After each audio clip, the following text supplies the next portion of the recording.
Inilah kenapa saya turun gunung, saya menjelaskan ini, karena saya punya mimpi besar. Semoga umat Islam ini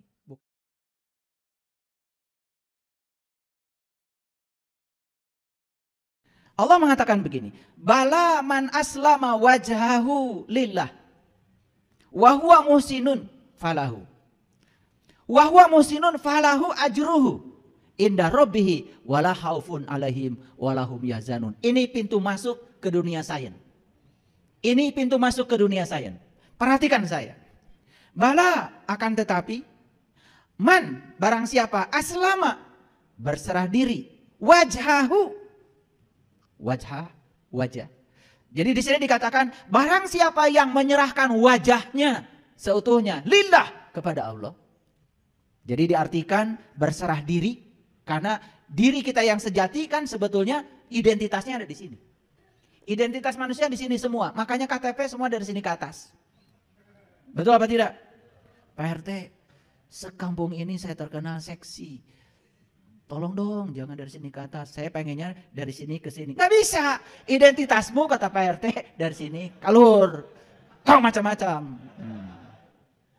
Jadi identitas manusia dari sini ke atas. Maka diri itu adalah wajah. Maka wajah itu alamat. Hati-hati. Wajah itu alamat. Kamu melakukan kebaikan banyak akan tergambar di wajahmu. Melakukan keburukan banyak akan tergambar di wajahmu. Hati-hati. Karena wajah kita ini adalah alamat dari semua kebaikan dan keburukan yang kita lakukan. Hati-hati ini wajah. Hati-hati. Wajah itu adalah address, alamat. Bala akan tetapi man barang siapa aslama berserah diri wajhahu mampu menyerahkan diri wajahnya jati dirinya lillah kepada Allah wa huwa muhsinun baru dia akan melakukan kebaikan. Jadi syarat untuk melakukan kebaikan itu syaratnya kita harus bisa menghadapkan wajah lahir dan batin kita sepenuhnya lillah. Jangan pakai topeng lagi. Itu sebabnya pikiran ini disebutnya juga dasa muka. Disebutnya rahwana, penguasa negeri Alengka. Dasa muka, loba banget.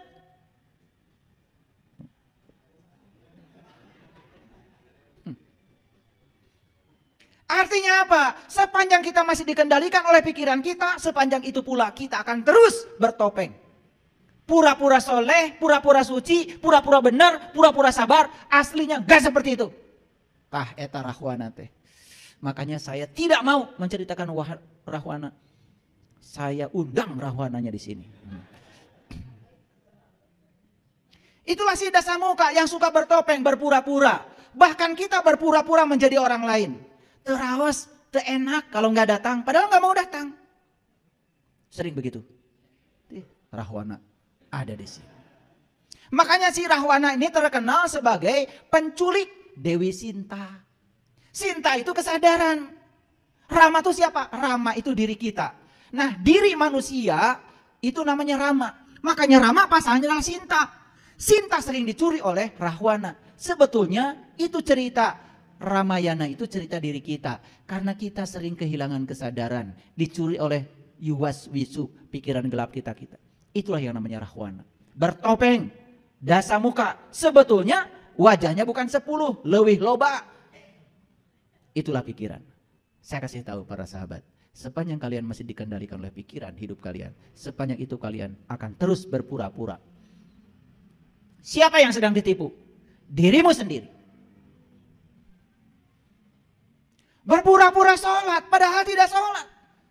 Begitu Allahu Akbar, pikiran jalan-jalan kemana-mana. Terus berpura-pura. Tidak bisa ingat kepada Allah. Maaf, terpaksa saya harus bicara begini. Yuk, berhenti berpura-pura. Temukan dirimu yang asli. Jangan jadi Rahwana. Jangan terus-menerus mencuri Dewi Sinta. Maka siapapun yang bisa berserah diri seutuhnya, wajahnya lahir batin kepada Allah, maka dia akan bisa melakukan kebaikan. Lihat saya semuanya, lihat kebaikan. Allah mengatakan di Quran, wa ahsin kama ahsanallahu ilaika. Berbuat baiklah kamu sebagaimana aku berbuat baik kepada kamu. Jadi sesuatu dikatakan perbuatan baik apabila mekanisme melakukannya seperti Allah melakukannya kepadamu. Yuk kita periksa sekarang. Apakah kita selama ini melakukan kebaikan? Periksa sekarang. Lihat Allah melakukan kebaikan. Apakah Allah melakukan kebaikan bergantung kebaikan kita? Apakah kamu melakukan kebaikan tergantung kebaikan orang pada kamu? Jawab. Rahwan. Kalau udah dibuka gini baru pada ketawa. Kemarin-kemarin susah jujur pada diri sendiri. Allah tetap baik walaupun kita tidak baik pada Allah. Jawab. Apakah kamu tetap baik walaupun orang lain tidak baik kepada kamu? Rahwan. Jadi sebetulnya saya tidak salah bicara ini di sini. Ternyata yang hadir ngaraku deh. Gak apa-apa. Lebih bagus ngaku daripada kita terus-menerus memojokkan orang. Saatnya kita melihat diri kita yang asli hari ini. Wa ahsin kama ahsanallahu ilaika. Berbuat baiklah kamu sebagaimana Allah berbuat baik kepada kamu. Jadi Allah berbuat baik itu tanpa syarat. Sementara kita berbuat baik selalu pakai syarat. Aku akan setia kepada kamu kalau kamu baik sama aku. Aku akan mencintai kamu kalau kamu terus memenuhi segala kebutuhanku. Pangeretan.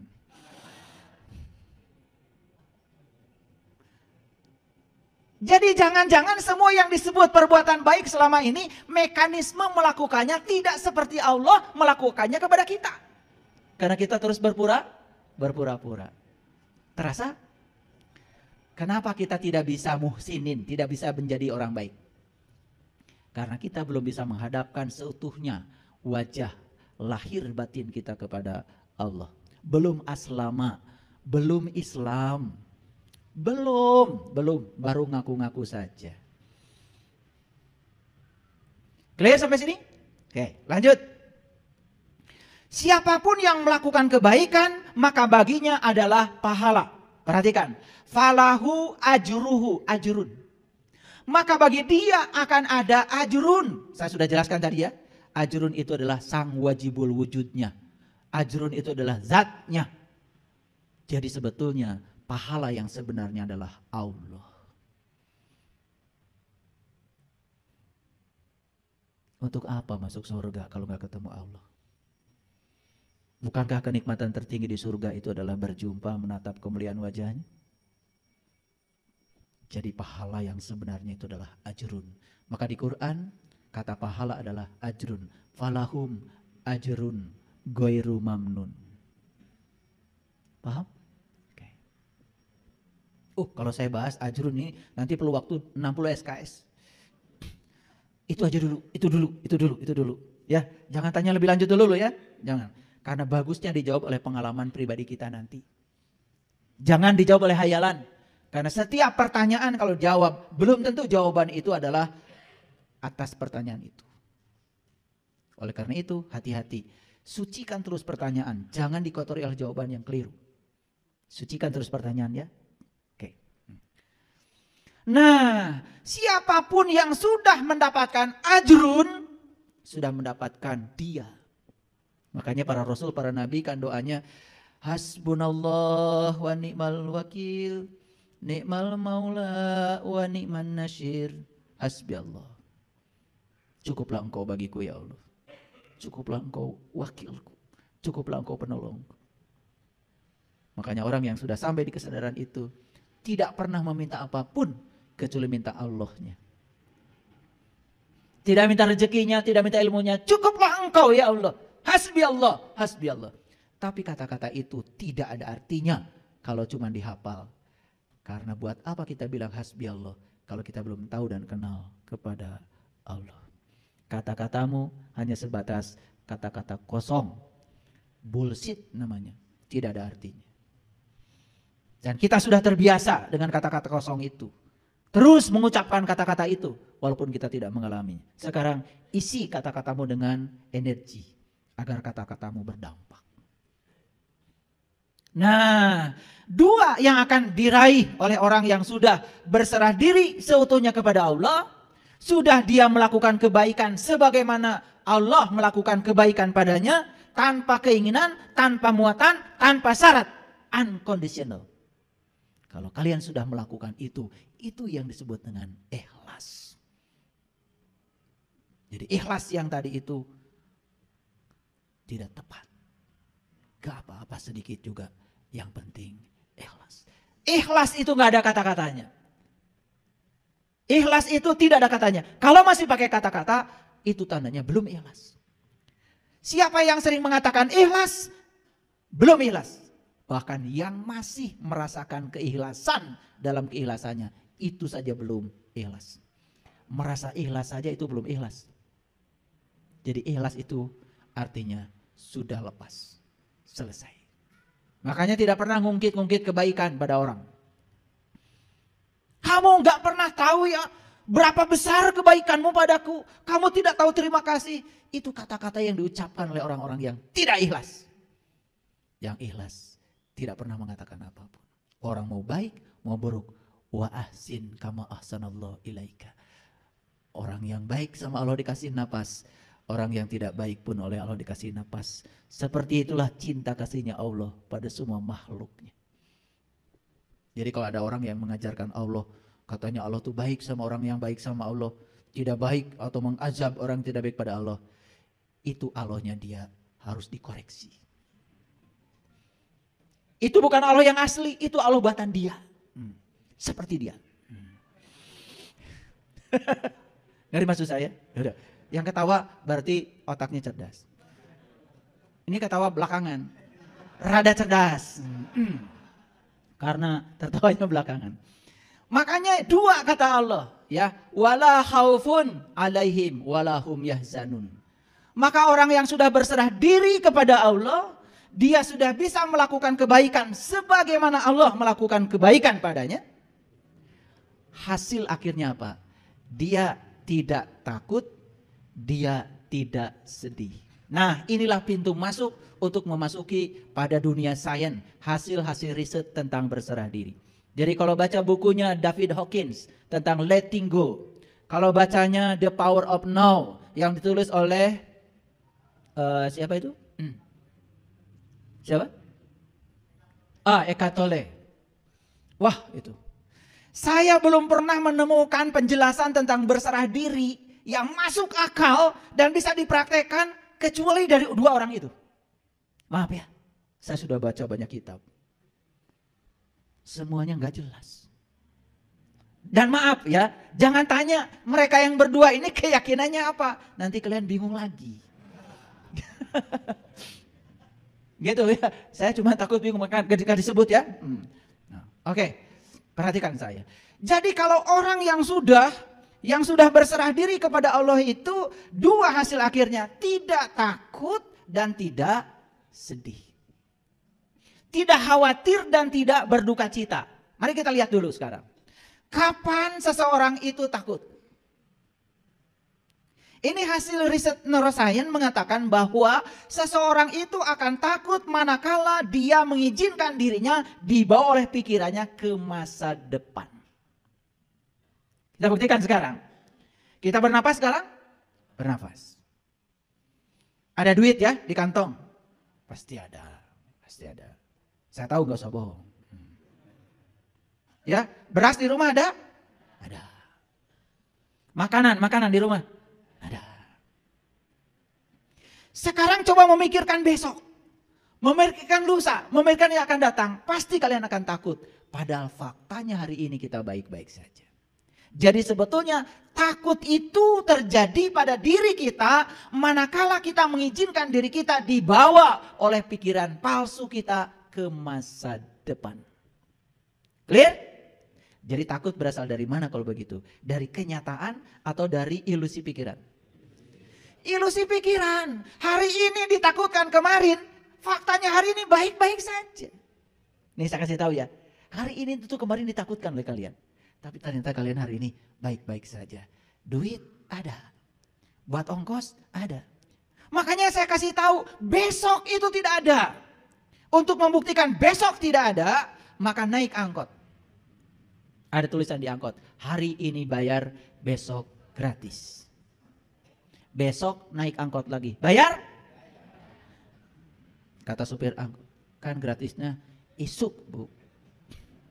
Ada nggak besok? Nggak ada. Walaupun besok masih hidup kan hari ini lagi. Betul apa tidak? Nah ini, aduh. Ini kuliah mahal sebetulnya ya. Harusnya bayar ini. Iya, saya ikut pelatihan untuk hidup bahagia saja saya keluarnya miliaran loh. Belajar kemana-mana. Terbang sana, terbang sini. Ikut pelatihan tingkat dunia untuk belajar. Jadi saya ingin memadukan. Kenapa setelah saya belajar Quran, belajar agama, kok implementasinya belum sampai gitu. Itu rasa saya waktu itu. Ternyata perlu dilengkapi oleh hasil-hasil riset dunia sains. Dan ternyata begitu masuk itu, keren banget, luar biasa. Makanya saya berani mengajarkan berserah diri karena saya sudah mengalaminya. Nah, jadi kalau orang sudah berserah diri secara total, bala man aslama wajhahu lillah wa huwa muhsinun falahu ajruhu inda rabbih wala khaufun alaihim walahum yazanun. Cirinya cuma dua, hasil akhirnya cuma dua. Satu, bebas dari rasa takut. Dua, bebas dari rasa sedih. Baik, takut sudah ngerti ya? Jadi takut itu berasal dari mana? Ilusi pikiran. Karena pikiran itu selalu membawa kita ke masa depan, kalau enggak membawa kita ke masa lalu. Pikiran itu tidak suka saat ini. Jadi sebetulnya orang yang selalu takut dan sedih hidupnya karena dia kurang kunjungan ke saat ini. Kurang berkunjung ke saat ini.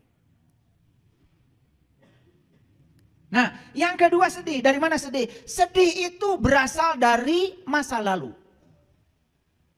Coba sekarang, kalau kita sedang gini nih, sekarang sedang gini. Ini kan saat ini. Hidup itu di sini saat ini sekarang. Tong ingat luka pungkur. Jangan ingat masa lalu. Enggak sedih. Fokus aja dengerin ceramah saya. Enggak sedih kan? Ketawa, mentertawakan diri sendiri. Coba saat ini juga ingat aja kejadian 2 bulan, 3 bulan, 4 bulan yang lalu. Apa itu ditipu orang, apa disakiti orang. Semua kesedihan itu sebetulnya berasal dari diri kita sendiri yang mengizinkan diri ini dibawa oleh pikiran kita ke masa lalu. Pasti sedih. Makanya saya tidak pernah hidup di masa lalu. Saya juga tidak pernah hidup di masa depan. Masa lalu hanya sarana belajar, bukan saya. Masa depan sarana berharap bagi saya. Tapi saya hidup di sini, saat ini, sekarang. Dengan cara menerapkan hasil belajar tentang masa lalu. Tapi di sini, saat ini, sekarang. Ya. Kalau ingin lihat surga, lihat anak kita. Kalau ingin lihat surga, lihat anak kita. Anak kita. Ya, anak kita. Anak yang sedang usia 5, 6, 7 tahun. Sedang lucu-lucunya. Pernah nggak mikirkan, besok gimana kalau nggak ada beras? Pernah? Hari ini ada bubur di hadapannya. Dia santap bubur dengan penuh kehusuan saat itu. Betul? Makanya kalau ingin belajar surga, belajar dari anak kecil. Makanya orang Bali mengatakan anak kecil adalah sumber sukacita. Anak kecil lagi bermain, umur 6, 7 tahun, lucu-lucunya. Pernah nggak memasalahkan hari lalu? Nggak pernah. Jadwalnya ulin. Makanya mohon maaf ya, saya menyitir salah satu pernyataan dalam Alkitab. Di situ dikatakan, kamu tidak akan pernah bisa merasakan kerajaan surga kecuali kamu sudah bisa menjadi anak kecil kembali. Jadi kerajaan surga itu hanya bisa dinikmati kalau kita sudah menjadi anak kecil. Apa ciri anak kecil? 2. 1 polos, 2 lugu, dan apa adanya. Anak kecil berantem saat itu juga langsung pelukan dan main lagi. Gak kayak kalian. Betul gak? Iya. 10 tahun habis berantem masih ingat aja terus. Makanya wajahnya kayak gini, bopeng-bopeng. Sebelah sini nih terutama. Setelah ini nggak beda. Iya, jika perlu bersumpah. Ya, jika saya mati nanti, jangan kau sentuh tubuhku. Geus modar masih kena gitu. Itu dendam masih dibawa. Ya Allah, subhanallah. Nah makanya jadi anak kecil, ya lucu, polos. Makanya kalau kita ingin belajar surga, belajar dari anak kecil. Anak kecil itu surganya di sini, saat ini, sekarang. Betul? Tidak memikirkan hari esok, tidak memikirkan masa lalu. Hadir di sini, saat ini, sekarang. Kalau kita totalitas hari ini, besok ditentukan oleh hari ini.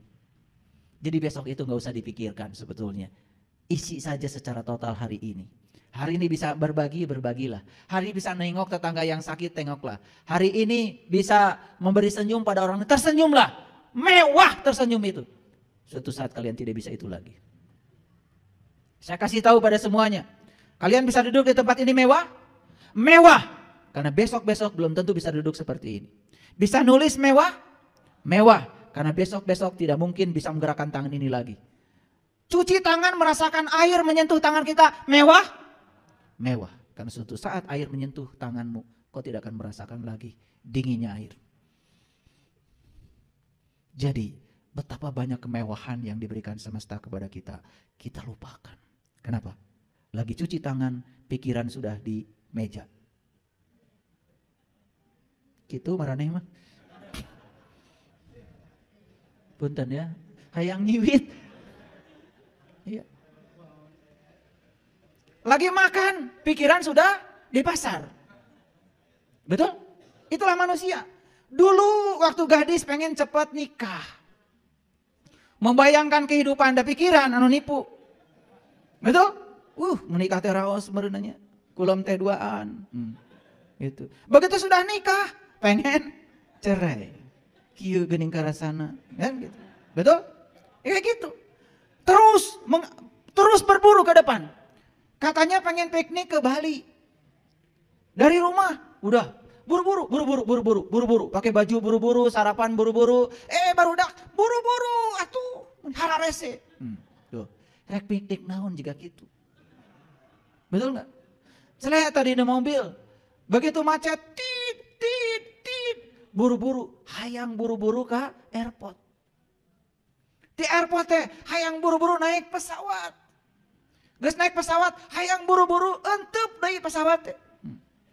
Nepi TK Denpasar, hayang buru-buru naik bus.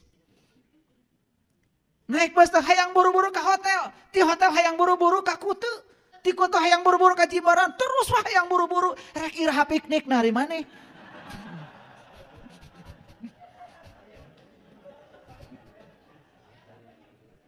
Kan we lah, cenah karasaeun.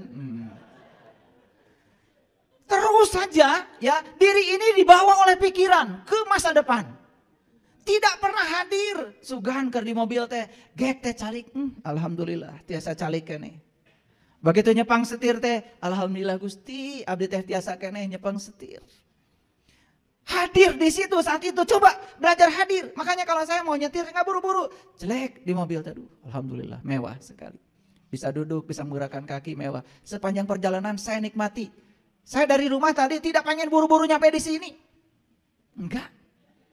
Saya nikmati perjalanan saya setel musik meditasi, saya setel lagu Ebit, saya nyanyi. Hadir aja di situ saat ini, cecelewengan, sorangan.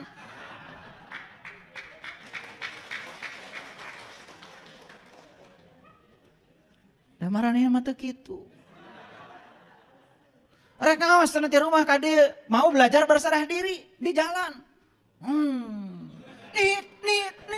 Galewang ka dieu. Reka mana? Jadi semua kemewahan yang hadir di saat itu hampir tidak ternikmati. Betul? Itu sebabnya kita ini sering jadi diri palsu. Mengizinkan diri kita dibawa oleh pikiran ke masa depan dan masa lalu. Tidak pernah hadir di sini, saat ini, sekarang. Coba belajar berkunjung ke saat ini. Hadir di sini, saat ini, sekarang. Di situ kita akan merasakan kedamaian yang luar biasa. Ini belum dikasih tahu rahasianya. Belum. Ini baru ayatnya. Nah sekarang kita belajar. Jadi dari ayat ini Quran surat Al-Baqarah catat ayat 112. Mahal ini, mahal.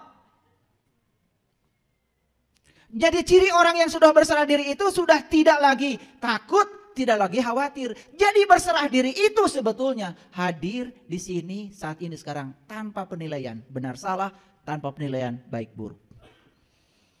Ini harus dipraktikkan. Coba begitu ada kejadian apapun saat ini, jangan menilai, jangan menilai. Terima semua yang terjadi apa adanya. Jangan dinilai. Begitu dinilai kita akan memilih, dan memilih itu mengambil yang kita sukai dan menendang jauh-jauh yang tidak kita sukai. Sepanjang hidupmu seperti itu, berarti kita masih melawan Allah. Sekarang pertanyaannya, adakah di semesta yang terjadi tanpa kehadirannya? Adakah di semesta yang terjadi tanpa kehendaknya? Kenapa kita selama ini masih mengambil ini dan menendang itu? Apa yang kita sukai kita ambil, kita cengkrang. Apa yang kita tidak sukai kita jauh-jauh buang. Sepanjang hidupmu seperti itu, sepanjang itu pula kamu tidak akan pernah bahagia. Hadir di sini, saat ini, sekarang, tanpa penilaian, tanpa penghakiman. Yakini semua yang terjadi karena ada kehadirannya. Itulah memahami kun fayakun. Kun fayakun, kehadirannya saja sudah cukup membuat sesuatu terjadi. Kalau dinilai oleh pikiran kita, jadi benar salah. Dinilai pikiran kita, jadi baik buruk. Itulah pikiran. Padahal semua yang terjadi adalah kebenaran. Ketika kita bisa menerima kebenaran, itu yang namanya sabar. Jadi apa itu kebenaran? Kebenaran adalah semua realitas hidup. Terima semua apa adanya. Tanpa penilaian, tanpa penghakiman. Disitulah kita akan bisa berserah diri. Itulah muslim itu. Kenapa kalian selama ini marah? Karena kalian menilai. Yang dinilai belum tentu kebenaran. Hanya benar salah menurut versimu sendiri. Betul? Saya tanya. Ketika anak nakal, pasti kita akan bilang salah. Ketika anak nurut pada kehendakmu, kalian bilang benar. Padahal anak itu sedang berusaha menjadi dirinya sendiri. Ketika anak nurut pada perintahmu, siapa tahu malah justru itu sedang melanggar jati dirinya. Karena dia sedang menjadi orang tuanya, tidak sedang menjadi dirinya. Tapi otak kita mengatakan itu benar. Karena dia nurut. Makanya doanya juga sing nurut, sing nurut. Gitu kalian. Budak teh kudu jadi indung bapana. Kalau begitu menghalangi keinginan semesta. Siapa tahu ya anak ini calon presiden. Indung bapana tukang tempe. Piraku anak kudu jadi tukang tempe. Bukan merendahkan tukang tempe. Tukang tempe itu mulia. Karena nenek kakek saya juga tukang tempe. Tapi saya tidak mau jadi tukang tempe. Makanya saya ada di sini. Karena nenek kakek saya walaupun nyuruh saya nyuci kedelai, nginjek-injek kedelai, supaya kulumutnya itu coplot. Bukan berarti nenek kakek saya ingin menjadikan saya tukang itu, tidak. Dan selalu kami diajarkan untuk menjadi diri sendiri.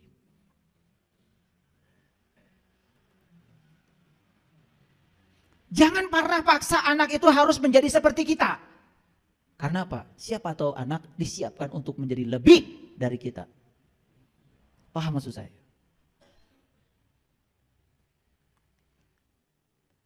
Jadi siapapun yang saat ini khawatir pasti sedang memikirkan hari esok. Dan siapapun yang saat ini sedih pasti sedang memikirkan masa lalu. Kalau hadir di sini saat ini baik-baik saja sebetulnya. Gak ada apa-apa. Betul atau tidak? Oke. Nah, belum masuk. Ini referensinya agak banyak. Nah, makanya Nabi Ibrahim mencari Tuhan dulu kan? Mencari Tuhan, ketemu bintang, ketemu bulan, ketemu matahari. Itu yang luar biasa di Quran. Ketika ketemu bintang, beliau mengatakan, aku tidak suka yang tenggelam. Tapi ketika ketemu bulan, beliau mengatakan, kalau aku tidak mendapatkan petunjuk, niscaya aku termasuk orang yang tersesat. Begitu ketemu matahari yang lebih besar lagi, beliau mengatakan, aku terbebas dari apa yang kalian persekutukan. Jelas bukan bintang yang itu, bukan bulan yang itu, bukan matahari yang itu. Itu adalah pengalaman spiritual beliau ketika sedang meniti ke dalam diri. Pertanyaan saya, kapan kalian mau mengalami itu? Kapan? Kapan? Teka bita gitu? Iya. Setelah mengalami itu, baru beliau mengatakan, ini wajah tuh. Wajhialilladzi fataras samawati wal ar hanifan wa ma ana minal musyrikin. Memang mengucapkan kalimat ieu teh Nabi Ibrahim mengalami dulu pengalaman spiritualnya. Ari maraneh kumaha? Jujulan ini wajah tuh wajah iraha ngalamanana. Betul apa tidak? Jadi yang keluar dari mulut kita jadinya omong kosong. Tidak ada dampaknya, tidak membangun kesadaran. Makanya rakaat kalian banyak, tetapi gitu-gitu aja. Tetap ngewaan ka batur, dengkian ka batur, batur bahagia, kalah maneh anu sedih. Gitu. Batur beli mobil, maneh anu panas tiris. Gitu. Paham? Itu. Karena kita tuh tidak bercermin. Kenapa ya rakaat salat saya udah banyak, tapi kok saya masih gini-gini aja. Hanya menyampaikan rasa bahagia aja pada orang sukses, berat. Berat. Tapi lamun aya berita batur teh cilaka, rezekina hancur, da si eta mah itu resep pisan. Itu tanda bahwa kita ini belum menjadi siapa-siapa. Yuk kita lihat. Apa kata Nabi Ibrahim? Inni wajahtu wajhialilladzi fataras samawati wal ard hanifan wa ma ana minal musyrikin. Sesungguhnya aku hadapkan wajahku kepada Zat yang telah menciptakan langit dan bumi dengan kerendahan hati, dan aku bukanlah termasuk orang-orang yang mempersekutukan Tuhan. Jadi ketika kita sholat, kita ingat ini, ingat itu sudah termasuk menduakan Tuhan. Gara-gara apa? Gara-gara kita nggak tahu Tuhan. Jadi Nabi Ibrahim itu mengatakan, aku terbebas dari apa yang aku persekutukan. Kenapa? Karena beliau sudah punya fokus. Makanya kalau leluhur-leluhur saya dulu mengatakan, kamu itu kalau menyembah Allah, kamu harus tahu dulu yang kamu sembah. Karena para nabi, para rasul juga mengajarkan begitu. Betul apa tidak? Iya. Nah, lanjutannya ini sedikit lagi. Baru dikatakan, kul. Nah, ini ada kul nih. Jadi kul itu apa artinya? Katakanlah, siapa yang nyuruh? Allah.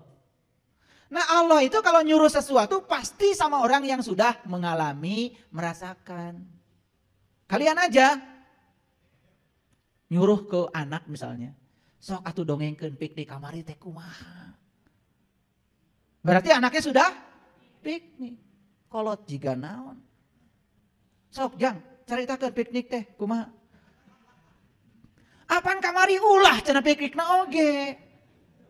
Dicare kumaha jeung ku bapa. Ari ayeuna di tangga daun piknik. Sanu teh hidangna. Ini saya sedang ngasih pelajaran penting buat kalian. Kenapa di Quran ada kata kul, kul, kul, kul. Kul itu Allah menyuruh kita menceritakan apa yang kita alami. Lain anu diapalkan. Coba di kalimat ini ada kul. Inna sholati. Kul wa nusuki. Kul wa mahyaya. Kul wa mamati. Jadi ini perintah buat semua orang atau untuk orang-orang tertentu saja? Hah? Semua? Piraku untuk piknik disuruh ngomong.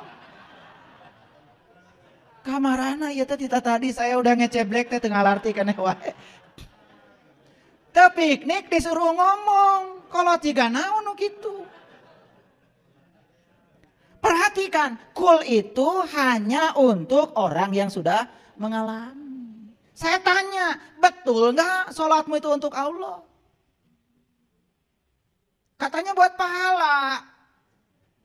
Katanya pengen dapat surga. Katanya takut neraka. Itu Tuhanmu. Kartos. Sok, rekseri deh. Betul nggak pengabdianmu itu untuk Allah? Bohong. Buktinya kamu masih mencari uang. Kalau kamu bekerja untuk Allah, sudah. Ya Allah, saya bekerja di tempat ini, saya yakin karena direncanakan olehmu. Dan saya bekerja di tempat ini karena engkau sedang memerankan aku untuk menjadi kepanjangan tanganmu. Menyampaikan cinta kasihmu pada semua orang yang butuh pelayanan keahlianku. Kerja aja. Dapat gaji? Gaji itu hanya akibat dari pelayanan kita. Itu yang disebut dengan mencari yang punya uang. Kalian kerja fokus pada uang. Melakukan kebaikan fokus pada balasan yang kalian dapat. Itu saja sepanjang hidup. Makanya seetik duit nak. Hutang loba. Saya ngelihat ke sini karena yang sini kayaknya rada loba hutangnya. Kul. Inna sholati wa nusuki wa mahyaya wa mamati lillahi rabbil alamin la syarikalah wa bidzalika umirtu wa ana awalul muslimin. Inilah yang disebut dengan awal muslim itu. Jadi awal muslim itu manakala kita sudah menjalani sholat kita, ibadah kita. Seperti yang dikatakan Rabi'ah al-Adawiyah. Ya Allah, jika aku sholat karena menghendaki surgamu, berikan saja surga itu pada orang-orang yang membutuhkan. Dan jika aku sholat karena takut nerakamu, masukkan aku pada neraka itu sendiri ya Allah. Bengkakkan tubuhku, biar orang lain tidak yang masuk ke neraka ini. Tapi satu ya Allah, jangan pernah kau halangi agar aku bisa menatap kemuliaan wajah. Gitu enggak sholat kita? Tidak. Pahala berjam ngerti. Dah loba nu ngabobodo. Calo mah Garut. Teu ini eta mah. Cicing mah dicicaheum. Kaera ngajak-ngajak batur manehna teu ini. Jadi kita ini mulai sekarang itu harus bisa menyampaikan pada siapapun yang kita alami, yang kita rasakan. Bukan sekedar teori dan bisa dibuktikan.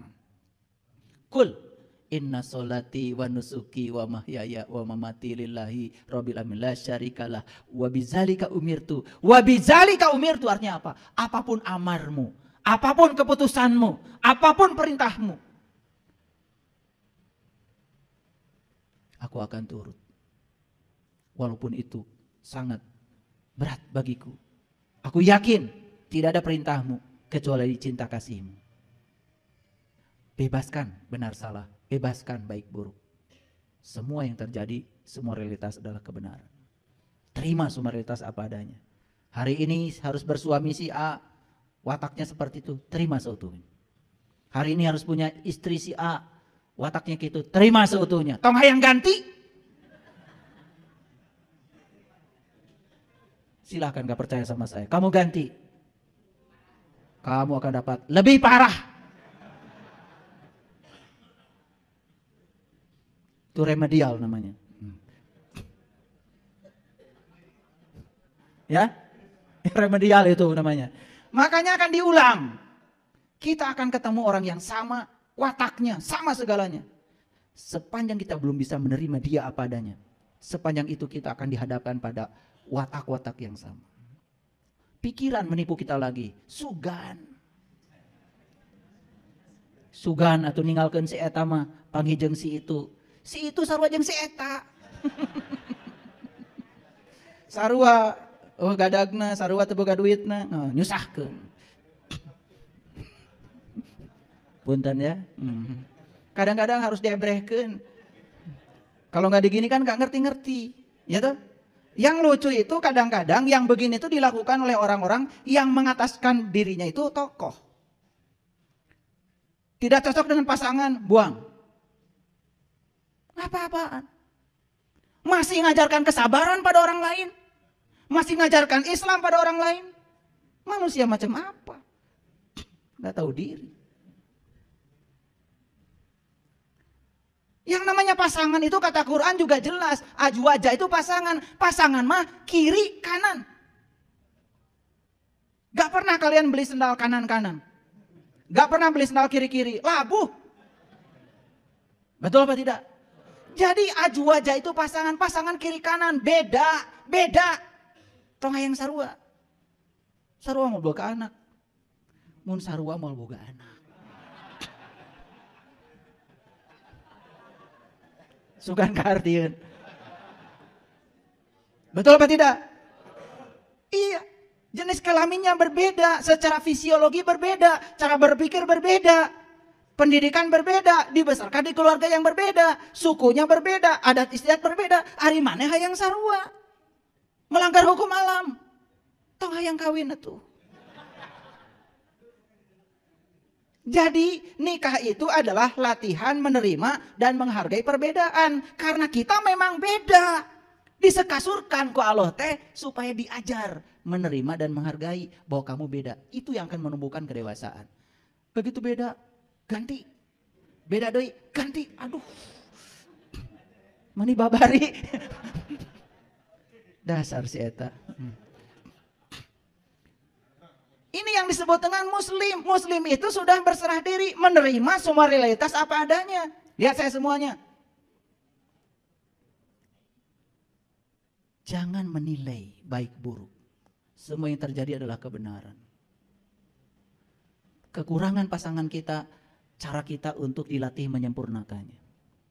Ketidaksabaran pasangan kita, supaya kita belajar sabar. Dan belajar sabar baru sukses sama orang yang tidak sabar. Nggak akan bisa belajar sabar sama orang sabar. Nggak bisa. Harus sama orang yang tidak sabar. Kahartos enggak? Cing malikir atuh. Kita tidak akan pernah bisa belajar diam sama orang yang diam. Kita hanya akan bisa belajar diam sama yang cerewet. Coba. Jadi kalau pasangan mau cerewet, terima. Ya Allah, berarti saya disuruh banyak belajar diam. Dah tiap rek ngomong, si eta deui nu ngomong. Beak waktu. Ngerti maksud saya? Kan bagus. Nah, bagus dan buruk itu adanya di sini sudut pandang. Itu. Jadi belajar dari Nabi Ibrahim. Nah, jadi sekarang saya akan jelaskan sama kalian. Apa sih rahasia berserah diri? Perhatikan kata demi kata. Penentu utama masa depan kita adalah kualitas kesadaran kita saat ini. Setuju? Penentu masa depan kita adalah kualitas kesadaran kita saat ini. Makanya tingkatkan kualitas kesadaran dari hari ke hari. Itu menentukan masa depan. Saya bicara kesadaran. Bukan bicara kebaikan. Kesadaran yang paling utama. Karena tidak ada kebaikan tanpa kesadaran. Yang kedua. Penentu utama kualitas kesadaran saat ini adalah berserah diri. Karena berserah diri adalah hal terpenting yang akan membawa perubahan positif dalam hidup kita. Lanjut. Pelan-pelan ya. Ini kesimpulan akhirnya. Dapat dipastikan bahwa tidak akan ada tindakan positif yang sejati yang akan terjadi dari keadaan kesadaran tanpa penyerahan diri. Tidak akan ada tindakan positif yang sejati. Kata Allah tadi, wa ahsin kama ahsanallahu ilaika. Kalau tidak ada keadaan kesadaran yang tidak didasari oleh penyerahan diri. Makanya tadi ayatnya, kalau kamu bisa berserah diri, baru kamu bisa melakukan kebaikan. Betul? Dan jika kamu sudah berserah diri, kamu akan terbebas rasa takut dan khawatir. Jadi kita tidak akan diombang-ambing oleh pikiran ke masa depan dan masa lalu. Akan selalu hadir di sini, saat ini, sekarang. Itulah the power of now. Kekuatan saat ini. Luar biasa. Lanjut. Berserah diri bukanlah kekalahan. Berserah diri bukanlah angkat tangan. Berserah diri bukanlah gagal bangkit menghadapi tantangan kehidupan karena kemalasan. Bukan berserah diri itu. Itu namanya menyerah. Berserah diri itu apa sesungguhnya? Berserah diri adalah bertahan secara pasif dalam menghadapi berbagai situasi yang kita jumpai. Berserah diri bukanlah bertahan secara pasif dalam menghadapi berbagai situasi yang kita jumpai dan tidak berbuat apa-apa tentang itu. Jadi kalau kita tidak berbuat apa-apa ketika ada situasi, itu bukan berserah diri. Itu namanya menyerah.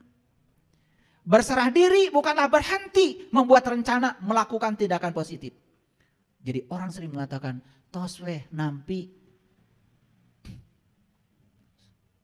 Itu bukan berserah diri. Jadi berserah diri itu bukan itu. Berserah diri merupakan kebijaksanaan sederhana namun sangat mendalam. Yaitu tentang kelenturan yang memilih tidak melawan arus kehidupan. Nih dikasih tanda merah oleh saya. Jadi berserah diri itu adalah tentang kelenturan yang memilih tidak melawan arus kehidupan. Jadi bukan berarti kita menerima semuanya, bukan. Kita lentur, coba perhatikan lentur.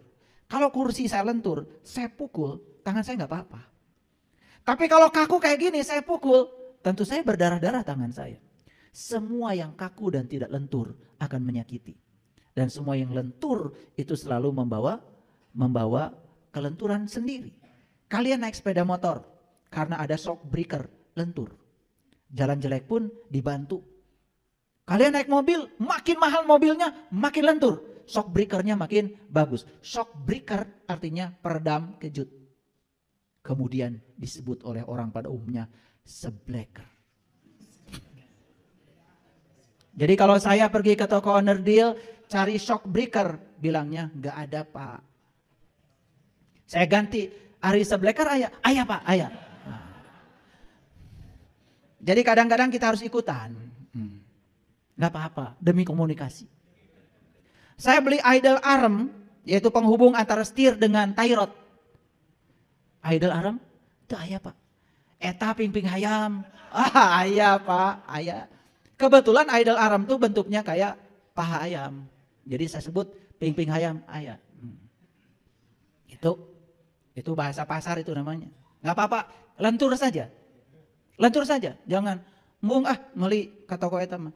Teu ngarti shock breaker. Aya ge sebleker. Kamu kaku, menyakiti diri sendiri. Moal beres. Ngomain mobilnya.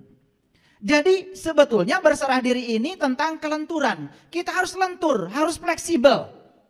Memilih tidak melawan arus kehidupan. Jangan melawan arus. Jangan melawan arus. Ya? Oke, belum selesai. Satu-satunya tempat di mana kita bisa mengalami arus kehidupan adalah saat ini. Betul? Jadi berserah diri adalah menerima saat ini tanpa syarat dan keberatan. Itu berserah diri. Beda dengan yang selama ini kita tahu. Sering orang menyampaikan pada kita, ayo berserah diri, berserah diri, berserah diri. Tetapi mekanismenya seperti apa?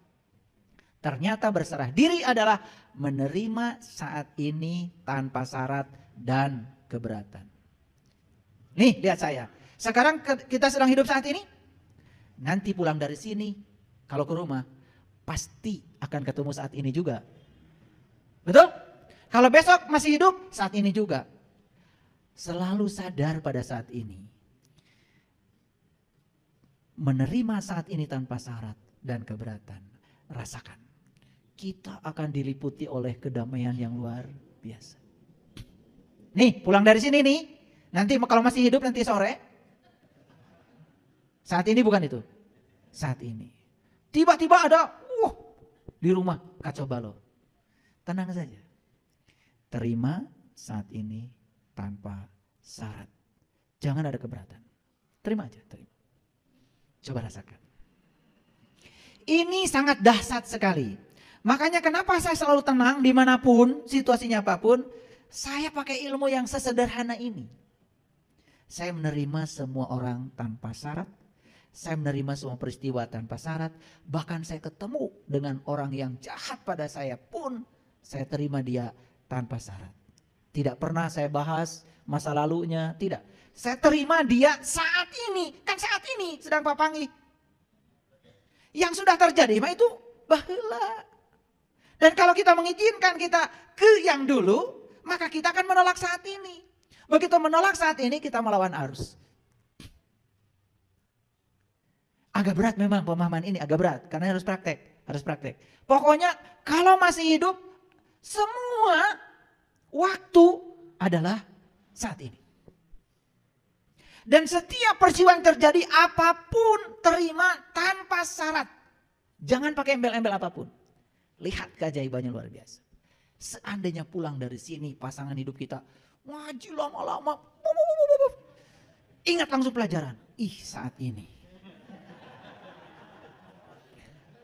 Saya terima saat ini tanpa syarat. Tidak keberatan. Ada orang yang marah-marah. Karena ini sedang latihan ujian saat ini. Wah keren. Kalau ini bisa dipraktekkan dalam hidup, ini keren. Cuman jangan paksa saya untuk cari bahasa lebih rendah dari ini. Ini sudah paling rendah nih saya bicara. Dan ini kalau dipraktekkan dahsyat. Jadi anggap setiap waktu adalah saat ini. Sadar sepenuhnya saat ini dan terima apapun tanpa syarat. Tidak ada keberatan. Apa yang terjadi? Wah, itu akan kita terima kembali. Satu, kita tidak akan terjebak pada kemarahan, terjebak pada kenegatifan emosi. Tidak. Karena kita santai aja, menerima semua apa adanya. Tidak ada syarat, tidak ada keberatan. Nah, jadi berserah diri adalah melepaskan penolakan batin atau resistensi batin pada apa yang ada. Jadi melepaskan penolakan batin.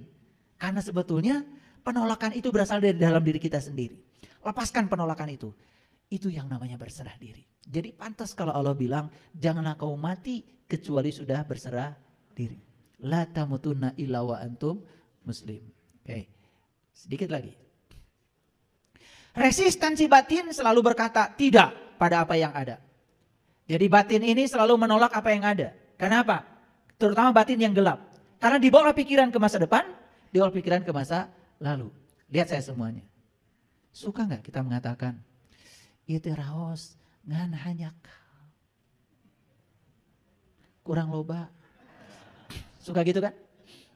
Itu namanya sedang menolak apa yang ada. Kelihatannya itu sepertinya heureuy, tetapi sebenarnya kita sedang melakukan resistensi batin. Karena apa? Kita tidak seutuhnya menerima. Kalau ibu saya digitukan, itu lebih pintar lagi. Jadi kalau sambal itu sudah diukur loh oleh ibu, siapa orang yang datang, segitu takarannya. Suka gini, mak, aduh meniraos sambal, hanya kalau seetik, mun dijieun deui moal ngeunah, mata ngeunah ge saeutik. Gitu kalau ibu saya pintar, lebih pintar lagi. Gitu, betul itu. Kalau pakai nafsu bikin lagi yang banyak, yang berikutnya itu sudah nggak enak. Sebab enak itu karena sedikit. Yang berikutnya ibu saya mungkin sudah diperintah, tapi yang awal itu ibu saya ingin memberi. Jadi cinta itu beda di situ. Yang berikut sudah ada tuntutan. Makanya kalau ibu saya digitukan, nggak nyaman lagi. Ngaleo saya ke kamar, gelem. Itu sampai sekarang. Pendidikan itu terasa di saya. Jadi oleh karena itu jangan pakai kalau, jikalau, jangan. Meskipun atau misalkan coba ya. Gitu. Coba jangan begitu. Geus puguh kajadian kieu. Coba jangan begitu. Itu kita sedang menghujat. Kita sedang demo. Kita sedang protes. Artinya kita sedang tidak bisa menerima apa yang ada, apa adanya. Coba sekarang belajar menerima semua saat ini apa adanya tanpa syarat. Wah, kalau dipraktekkan ini ibu bapak luar biasa. Luar biasa. Bahkan semua orang menjadi sangat nyaman dengan kita. Karena tidak ada penghakiman, tidak ada kemarahan, tidak ada juga menyalahkan, tidak ada penyesalan. Maka saya pernah mengajarkan 7 jangan. 1, jangan suka menyesali keadaan. 2, jangan suka memikirkan sesuatu yang sulit untuk diubah. Apa itu? Masa lalu. 3, jangan memikirkan hari esok yang tidak-tidak. Itu masa depan. Yang keempat, ya, jangan tersinggung dengan hal-hal yang sepele. Yang kelima, jangan iri hati. Yang keenam, jangan hidup dengan pembanding. Jangan pernah bandingkan diri kita dengan siapapun. Yang ketujuh, jangan menganggur. Jangan menganggur, karena orang yang menganggur itu sok sagala kepikiran. Gawe mas sagala lagi jadi masalah. Makanya titipkan ya tugas pada orang sibuk, pasti selesai. Jangan titipkan tugas pada orang yang banyak waktu, sering menunda. Oleh karena itu, masalah semua berasal dari penundaan. Karena kalian waktunya terlalu banyak. Sibukkan diri. Sibuk. Resistensi batin itu akan menjadi nyata ketika berbagai hal menjadi berserba salah. Akibat adanya kesenjangan antara tuntutan atau harapan yang kaku dari pikiran kita. Jadi begitu kita terus menerus ya. Kenyataannya begini, pikiran pengennya begitu. Kenyataannya begini, pikiran pengen begitu. Terjadi perang terus menerus. Terjadi kesenjangan yang luar biasa. Akibatnya sulit menerima yang ada. Sekarang ajarkan pikiran untuk belajar menerima semua tanpa syarat. Oke? Ngerti sekarang berserah diri? Berserah diri adalah menerima saat ini apa adanya, tanpa syarat, tidak ada keberatan, apapun yang terjadi, terima saja, terima saja. Jadi bukan berarti kita tidak melakukan perubahan terhadap itu. Tetap melakukan perubahan, tetap melakukan tindakan positif, tetapi yang paling utama adalah terima dulu tanpa syarat. Jadi kalau besok mati sudah berserah diri. Lusa mati berserah diri. Setahun yang akan datang mati sudah berserah diri. Karena semua adalah saat ini. Nah, kalau saya bahasakan, ini bahasanya para psikolog ini, hasil riset ini, wah bahasanya luar biasa. Pakai skala emosi dan lain-lain. Ini saya sederhanakan dalam bahasa yang gampang dicerna. Jadi berserah diri, ingat. Ya, begitu ada peristiwa, langsung saat ini, di sini, sekarang. Walaupun tidak mengenakan, saya terima semua hal apa adanya. Tidak pakai syarat apapun, tidak ada keberatan apapun. Latih diri, lama-kelamaan kita akan menjadi sangat mudah menerima kenyataan hidup. Terutama yang kita tidak sukai. Dan ternyata yang luar biasa, Allah selalu menunggu di tempat yang kita tidak suka. Hebatnya. Jadi kenapa kita sampai hari ini susah sekali ketemu dia? Karena dia dihalangi oleh kita sendiri. Yang kita sukai saja yang kita ambil. Yang kita tidak sukai tidak kita ambil. Padahal dia menunggu di tempat yang kita tidak suka. Bertemu dengan orang yang menyakiti kita memang tidak mudah. Tetapi kalau kita bertemu dengan dia dan bisa memaafkannya dengan luar biasa, maka kita bertemu Allah. Allah selalu menunggu di tempat yang kita tidak suka. Ya ayyuhallazina amanu taqullaha haqqa tuqatih la tamutunna illa wa antum muslimun. Kalau kita selalu begitu, kita tidak takut lagi dengan kematian. Kenapa? Sudah berserah diri. Bisa menerima setiap saat apa adanya tanpa ada penolakan. Wah, keren. Itulah yang disebut dengan muslim. Berani sekarang aku muslim?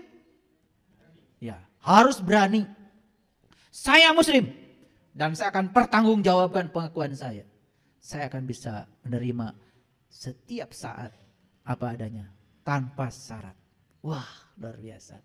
Jadi ini yang saya sampaikan ini ya hasil kajian yang panjang. Saya harus melewati berbagai fase sampai menemukan apa sih berserah diri itu.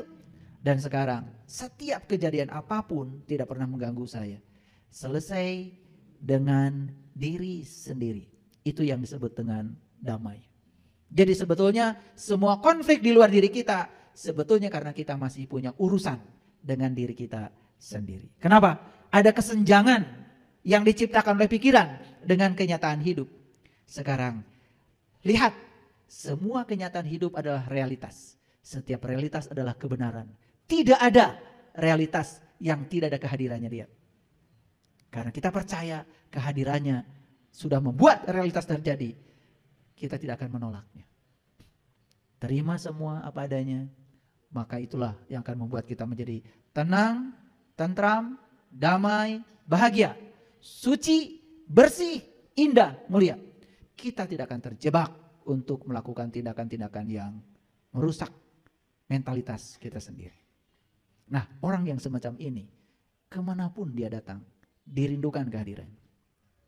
Mau dirindukan banyak orang? Begitu saja kuncinya. Sudah masuk ya sekarang ya? Berserah diri sudah masuk ya di kesadaran kita. Praktekan. Lihat hidup kita menjadi menakjubkan. Lihat hidup kita tidak ada resistensi. Tidak ada hambatan. Yang luar biasa dari semuanya, tubuh kita jadi sehat. Karena pikiran kita sudah sehat. Jiwa kita sudah sehat. Intuisi kita sudah sehat. Energi yang mengalir di 7 cakra dalam tubuh kita mengalir dengan derasnya. Akibatnya apa? hidup menjadi penuh dengan semangat, energetik. Itu. Dan harusnya semua orang hidupnya seperti ini.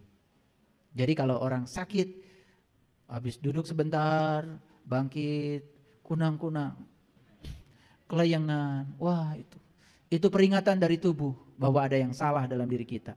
Beban mental kita, ya, emosi kita, jiwa kita harus segera di-upgrade, diperbaiki. Jadi seharusnya umat Islam ini kalau benar-benar Islamnya harusnya menjadi umat yang paling jaya di semesta ini. Inilah kenapa saya turun gunung, saya menjelaskan ini, karena saya punya mimpi besar.